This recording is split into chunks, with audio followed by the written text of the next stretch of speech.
साथियों नमस्कार। देश का एकमात्र ऐसा यूट्यूब चैनल जिसने अपने प्रारंभ से लेकर कहा है कि सहारा इंडिया के निवेशकों के, सहारा इंडिया के एजेंटों के, सहारा इंडिया के पीड़ित साथियों के फंडामेंटल राइट का वायलेशन हो रहा है, लाइफ एंड लिबर्टी का वायलेशन हो रहा है। अपने शुरुआत से कहा इस बात को और कई तथ्यों के साथ इस बात को अपने चैनल के माध्यम से लगातार रखा है। लेकिन साथियों, एक यूट्यूब चैनल, एक पत्रकार ने अपने चैनल को चलाने के लिए, क्योंकि हम सभी जानते हैं कि सहारा इंडिया के पीड़ितों की आवाज़ हिंदुस्तान में कोई भी जिम्मेदार व्यक्ति, जिम्मेदार संस्थान उठाना नहीं चाहता। ऐसे में सहारा के समर्थन में या सुब्रत राय के समर्थन में कोई भी व्यक्ति खबर चलाता है या सहारा पीड़ितों के निवेशकों के हितों में कोई भी व्यक्ति जानकारी प्रदान करता है तो उसका चैनल एकदम ग्रोथ कर जाता है, सब्सक्राइबर बढ़ जाते हैं, व्यूअर बढ़ जाते हैं और पूरे हिंदुस्तान में पहुंचने का प्रयास करना शुरू कर देता है। साथियों, आपने आजकल एक बात को बड़ी गंभीरता से सुना समझा होगा। हालांकि मैं उस चैनल का अपने मुंह से नाम नहीं लेना चाहता। उस चैनल ने इस बात को छेड़ दिया है, क्या सुब्रत राय बेगुनाहगार हैं? सुब्रत राय का कोई गुनाह नहीं है।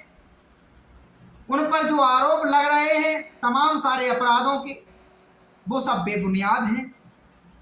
उस चैनल ने यहाँ तक कि ये भी कह दिया कि जिस व्यक्ति ने ये तक कह डाला हो कि जस्टिस ऑफ सुप्रीम कोर्ट जिन्होंने अवमानना के केस में सुब्रत राय को जेल की सलाखों के पीछे पहुंचाया हो, अब वो शख्स अपने चैनल के माध्यम से उन जस्टिस को सलाखों के पीछे पहुंचाने की बात कर रहा है और कानून के दांवपेच पर एक सुप्रीम कोर्ट के अधिवक्ता के माध्यम से पक्ष रख रहा है। साथियों, ऐसे में जब समय थी किसी भी हिंदुस्तान के जिम्मेदार पत्रकार होने के नाते कि हिंदुस्तान में सहारा की दर्जनों कंपनियां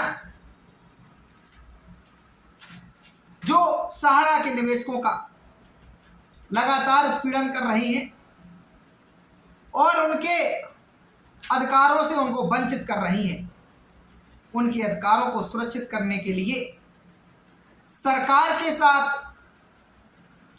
उन तमाम जिम्मेदार अधिकारियों, जिम्मेदार संस्थानों पर प्रश्न चिन्ह लगाना चाहिए था, जिसके कारण के इससे सहारा इंडिया के निवेशकों का भुगतान फंसा हुआ है। और ऐसे में ये बात कह देना कि सुब्रत राय अब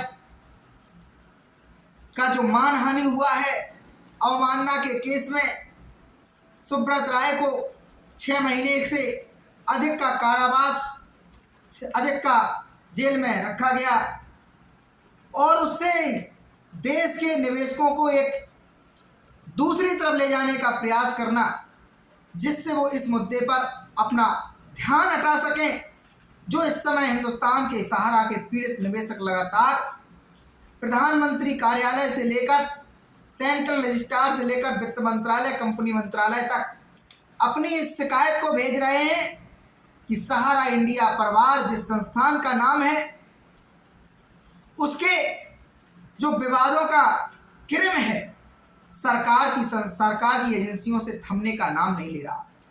एक के बाद एक नया विवाद सहारा इंडिया द्वारा खड़ा कर दिया जाता है और नए नए बहाने, नए नए विज्ञापन, नए नए वीडियो जारी करके गुमराह करने का, दिग्भ्रमित करने का प्रयास किया जाता है। सहारा का निवेशक मांग कर रहा है कि सरकार सीधा इस मामले पर हस्तक्षेप करे, 2 से 3 लाख करोड़ रुपए का राहत पैकेज उपलब्ध कराए, चूंकि ये सरकार की व्यवस्था फेल होने का नतीजा है। सिस्टम में बैठे हुए जिम्मेदार लोगों का अपने कर्तव्यों का सही से पालन नहीं करने का नतीजा है कि सहारा के तमाम सारे पीड़ित मृत्यु को प्राप्त कर गए, सुसाइड कर गए, अवसाद में चले गए, तनाव में चले गए, बीमारियों में चले गए। उनके फंडामेंटल राइट का वायलेशन हुआ, उनके पर्सनल लाइफ पर प्रभाव पड़ा, सामाजिक मान सम्मान उनका चला गया। तमाम सारी पीड़ाओं से जो निवेशक गुजर रहा है, उसके लिए हमारे जैसे हिंदुस्तान के उन तमाम पीड़ितों ने, जिनको लगता था कि इस दरवाजे से कुछ राहत मिल सकती है, तमाम सारे निवेशकों के साथ मिलकर समझाकर निवेशकों को जागरूक किया है कि अपनी अपनी जिम्मेदारी समझिए। कोई व्यक्ति, कोई संस्थान, कोई नेता, अभिनेता, कोई पत्रकार आपकी लड़ाई को लड़ने के लिए तैयार नहीं है। इसलिए हम समस्त पीड़ितों को अपनी लड़ाई को लड़ना चाहिए। ये क्राइम बढ़ा, मैं एक वक्त अकेला था जिसने ये सिलसिला बढ़ाया। सहारा ने यहाँ तक कि अपने कंपनी के एम्प्लॉइयों, कंपनी के एजेंटों, कंपनी के कार्यकर्ताओं, कंपनी के अभिकर्ताओं को तक नहीं बख्शा। जिस भी एजेंट ने सहारा के शीर्ष प्रबंधन से कहा कि निवेशक हमको तंग कर रहे हैं, कोई समाधान निकालिए, हमारी कोड की 1 करोड़ रुपए की पेंडिंग है, 2 करोड़ रुपए की पेंडिंग है, आप 20%, 25% दे देंगे तब भी हम मैनेज कराने का प्रयास कर सकते हैं।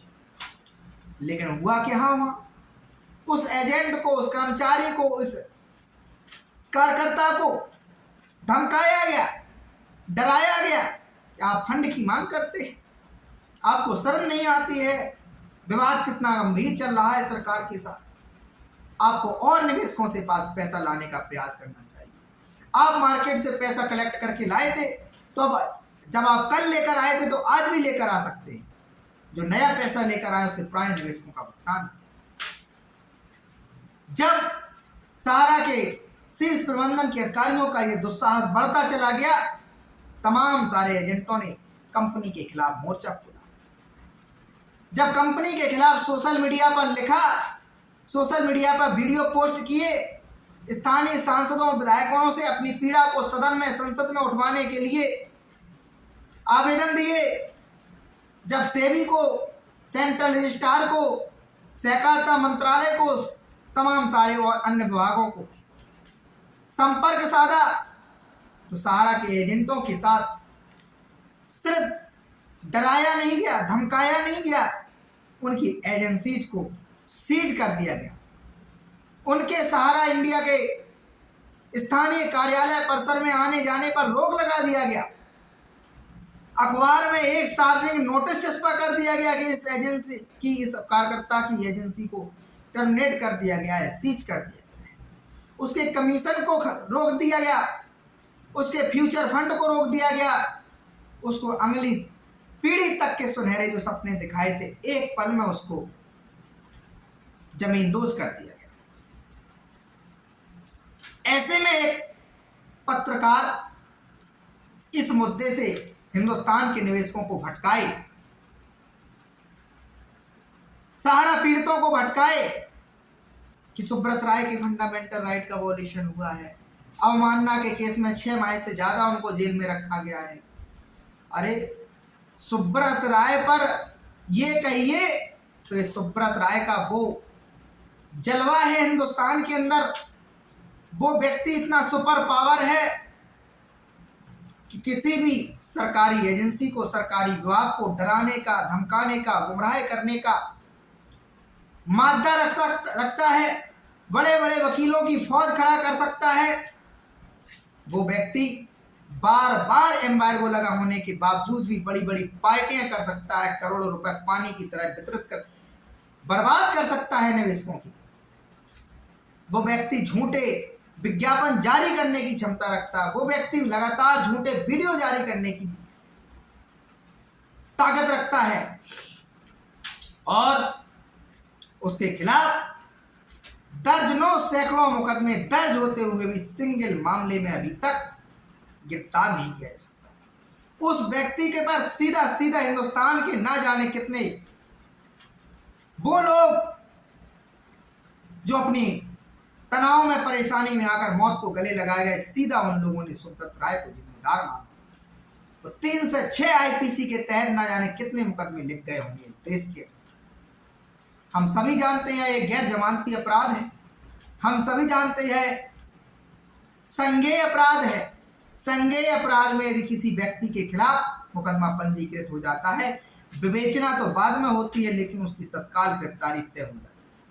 जैसे ही पुलिस को वो व्यक्ति मिलता है, तत्काल पुलिस उस व्यक्ति को गिरफ्तार कर लेती है। उस व्यक्ति की आप ताकत की बात कर सकते हो? आपको क्या लगता है सुप्रीम कोर्ट के में उस व्यक्ति ने राम जेठमलानी से लेकर कपिल सिब्बल से लेकर राजीव धवन से लेकर ना जाने हमारे कितने सुप्रीम कोर्ट के सीनियर अधिवक्ताओं को नियुक्त कर रखा था, और आप कहते हैं कि किस कारण से, किस गलती से, क्या उस आपसे हाथ जोड़कर प्रार्थना है अपने चैनल को चलाने के लिए, क्योंकि ये मामला संवेदनशील है। सहारा के निवेशक को, सहारा के पीड़ित को जहां कहीं भी उम्मीद की नजर किरण आती है, जैसे ही उसको सहारा इंडिया लिखा हुआ शब्द मिल जाता है यूट्यूब पर, सोशल मीडिया पर, अखबारों में, टीवी चैनल्स पर, तो तुरंत व्यक्ति वो आंखें थाम कर उस चैनल्स को देखने लगता है, उस अखबार की खबर को पढ़ने लगता है, उस वीडियो को देखने लगता है।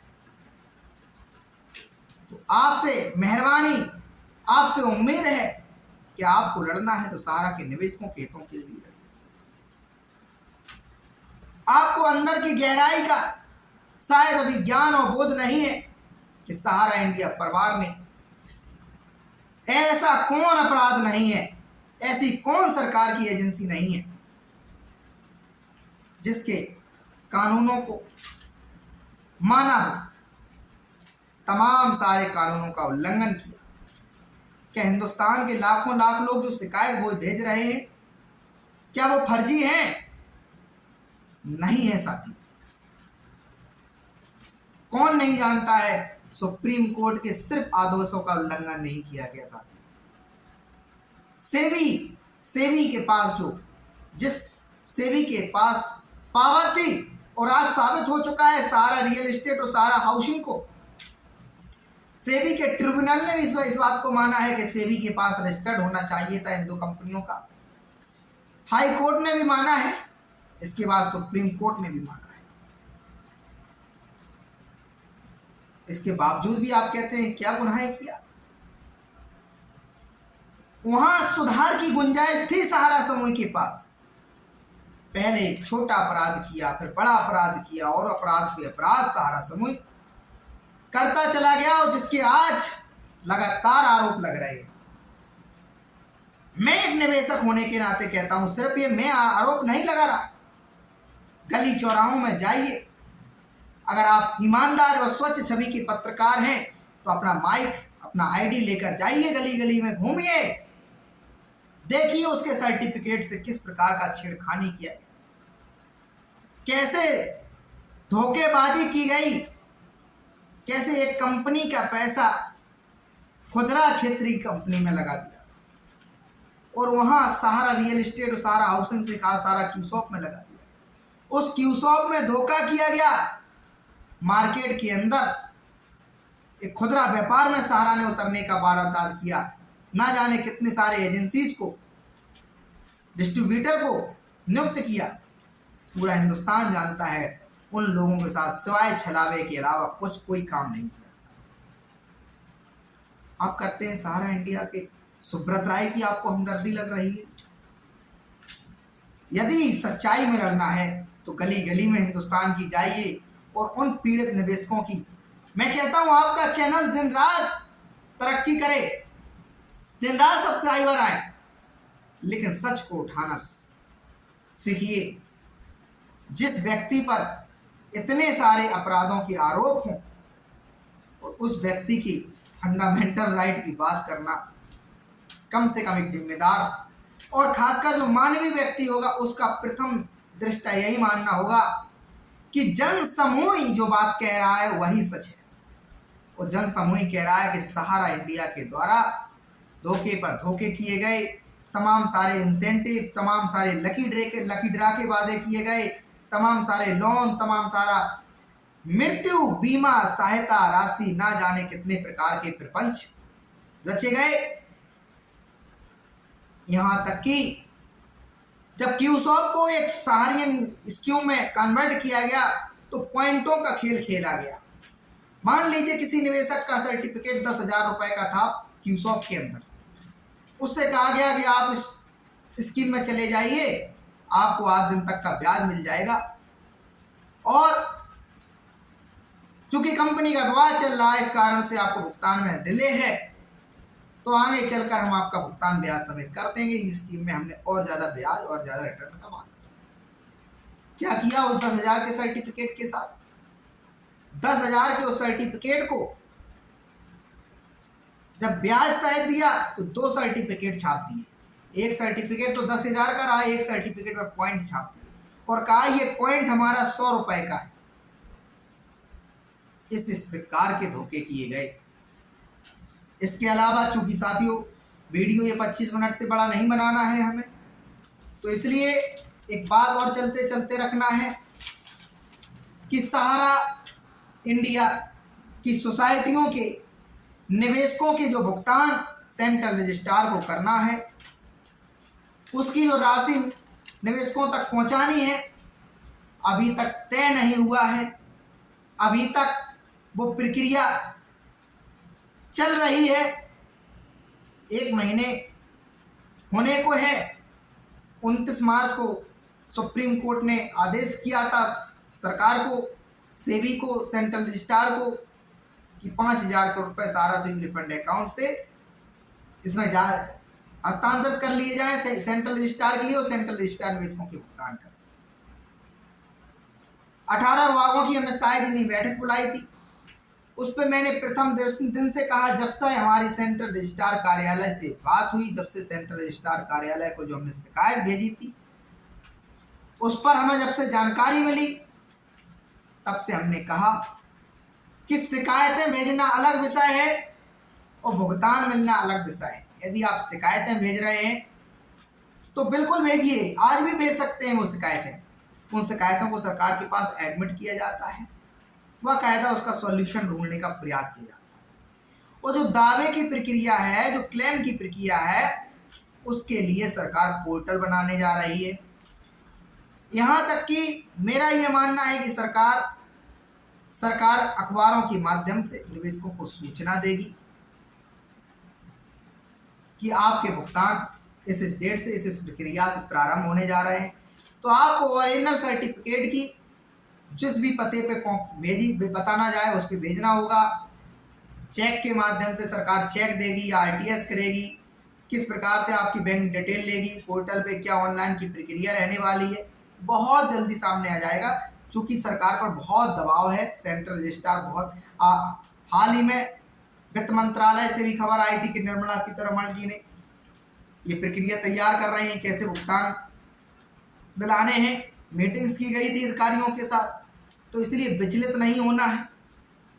सहारा के उन निवेशकों को भुगतान जरूर मिलेगा जो 5,000 करोड़ रुपए सहारा सिविल रिफंड अकाउंट से जारी हुआ है, जो इस कैटेगरी के अंदर आते होंगे। ये भुगतान इस प्रक्रिया से भी हो सकता है, पहले आओ पहले पाओ। जो व्यक्ति पहले रजिस्ट्रेशन कराएगा उसका पहले आ जाएगा, ऐसा भी हो सकता है। नंबर 2 पॉइंट ये भी हो सकता है कि सरकार सोचे कि पहले छोटे निवेशकों का वितरित कर दिया जाए, 5,000 रुपए तक के, 10,000 रुपए तक। इसके अलावा ये भी हो सकता है कि सरकार ये भी करे कि एक तरफ से जितना भी पैसा दावे जाए और भुगतान करती जाए, उसके बाद देख ले कि अब पैसा खत्म हो गया तो सरकार नया प्रयास शुरू कर दे। इसलिए विचलित होने की आवश्यकता नहीं है। आप लोग जो शिकायत है, बहुत सारे लोग कह रहे हैं शिकायत करना बंद कर दीजिए, बहुत कुछ हो गया। मैं कहता हूं कि शिकायत करना जारी रखिए, लेकिन उसमें इन लाइनों को जरूर लिखिए कि अब सहारा इंडिया ने हाथ खड़े कर दिए हैं, सहारा ने ये विज्ञापन भेजा था, अखबारों में छापा था, सरकार के पाले में गेंद है, सरकार की जिम्मेदारी है 13 करोड़ निवेशकों के भुगतान कराना। 2 से 3 लाख करोड़ रुपए का राहत पैकेज जारी होना चाहिए। सहारा इंडिया की समूह की जितनी भी संपत्तियां हैं सरकार को सीज करना हो, कुर्क करना हो, नीलाम करना, जो भी प्रक्रिया करनी हो उसको करती रहे, वो सरकार की व्यवस्था है।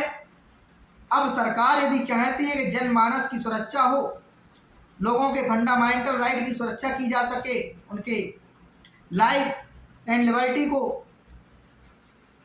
मजबूती दी जा सके, तो उसके लिए सरकार हिंदुस्तान की तरक्की के लिए 2 से 3 लाख करोड़ रुपए का राहत पैकेज, बजट पैकेज उपलब्ध कराया। इसके अलावा साथियों, मैं कहता हूं आप भी इस बात को बहुत विश्लेषण तरीके से समझ लीजिए कि 21वीं सदी का ये सबसे बड़ा घोटाला है जिसने सीधा जन समूह को बर्बाद किया, सरकार की इकोनॉमी को बर्बाद किया, जीडीपी को बर्बाद किया, रोजगार को बर्बाद किया, जिसने जीएसटी से लेकर सारे चीजों का नुकसान किया। ये ऐसा विवाद है जिस पर अगर सरकार हस्तक्षेप करके सुलझाना चाहती तो सुलझा सकती थी। सहारा समूह के शीर्ष प्रबंधन के अधिकारी को हिदायत देकर, उन पे कॉस्ट लगा के, पेनाल्टी लगाकर, लेकिन ऐसा संभव नहीं हुआ। और इसके बाद सहारा समूह के शीर्ष प्रबंधन के अधिकारियों ने किस प्रकार से लगातार गलत तथ्यों को रखा, गलत जानकारियों को रखा और गलत तरीके से बार बार एक के बाद दूसरा और दूसरे के बाद तीसरा आरोप उन पे लगता चला गया। और सिर्फ आरोप नहीं लगा, जब इतनी बड़ी संख्या में लोग कह रहे हैं कि सहारा के शीर्ष प्रबंधन की बातों में आकर ये हम लोगों ने किया, तो निश्चित है वो लोग गुनहगार होंगे। अगर सरकार ईमानदारी से उनके खिलाफ एक्शन ले, तब सही तरीके से सरकार के जो अधिवक्ता हैं वो माननीय न्यायालयों में जाकर सही तरीके से पैरवी करें, तब। बाकी कई बार पैरवी के अभाव में तमाम सारे आरोपी बच जाते हैं, तमाम सारे अपराधी बच जाते हैं। तो इसलिए साथियों, भय भ्रम में मत पड़े। ये तमाम हमारा सुब्रत राय की जेल जाने से कोई लेना देना मामला नहीं है। हमारा मामला, आपका मामला, निवेशकों का मामला, पीड़ितों का मामला भुगतान का है। और भुगतान का मामला अब जाता है सरकार के रास्ते से और सहारा के रास्ते से। सहारा में नैतिकता यदि बची है, जिम्मेदारी यदि बची है, तो अपनी जिम्मेदारियों का निर्वहन शुरू करे। जब एम्बार्गो आप पर लगा है, इसके बावजूद भी आप अपनी संपत्तियां बेचने में कैसे सफल हो जाते हैं, इस बात का आप लोग क्यों कभी उत्तर नहीं दिए? क्या अखबार ये झूठे हैं जिन अखबारों में खबरें छपी? क्या वो खसरा खतौनी वो झूठे हैं जिनमें हम लोगों ने देखा कि सहारा ने कैसे अपनी संपत्तियों को, क्या सहारा समूह के अंदर वो संपत्तियां नहीं आती हैं? तो जो छल कपट नीति सुधार लें तो शायद उद्धार हो जाए सहारा समूह के शीर्ष अधिकारियों का भी। हम तो कहते हैं भाई, सरकार की यदि ज़्यादा ही मंशा है कि सहारा समूह के शीर्ष प्रबंधन के लोगों का कोई गुनाह नहीं है, तो भैया माफ़ कर दो। निवेशक सिर्फ इतना चाहता कि उसका भुगतान मिल जाए, उसका पैसा उसके घर तक पहुंच जाए।